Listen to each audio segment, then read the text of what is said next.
Some victims of a former Fargo contractor who got in trouble with the law are skeptical they will ever get their money back. It's a story we've been following for over 2 years.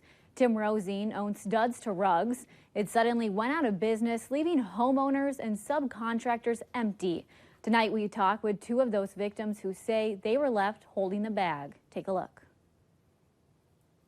You go through moments where you're angry and frustrated, and then you just kind of go beyond it. My husband and one of his friends just finished putting the basement ceiling back in. After over 2 long years, Bridget Bowden says the renovations on her home are finally done. You see, she and her husband contracted with Tim Rosine, the owner of Studs to Rugs, to add on to their home. But that quickly turned into a nightmare. I don't think he quite knew what to do. I think he was probably out of money at that point. Bowden tells us they plunked down $80,000, trusting Rosine to get going on the project. She says he did some of it, but never finished and left them with a mess. It was October 20th because it was my birthday. And the Bowdens are far from the only victims in the case. There's a handful of subcontractors that are also out a lot of money. The last couple years that I was working with him, it kind of gradually, red flags were starting to come up. Christy Washburn with Great Northern Granite tells us they used to work closely with Rosine and his business. That is, until they heard about him not finishing the jobs he was paid to do. On top of that, they too were being victimized.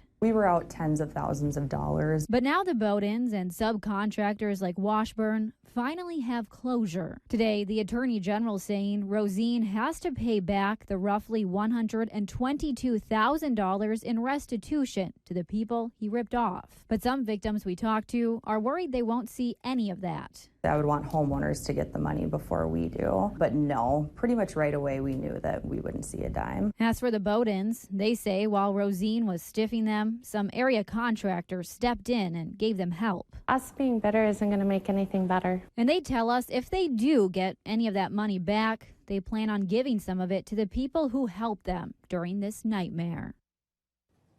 The subcontractor we talked with also tells us she wishes there were more protection for homeowners and subcontractors like herself who fall victim and are left in the dirt. As part of the Attorney General's decision, Rosine cannot do business in the state of North Dakota for the next 5 years.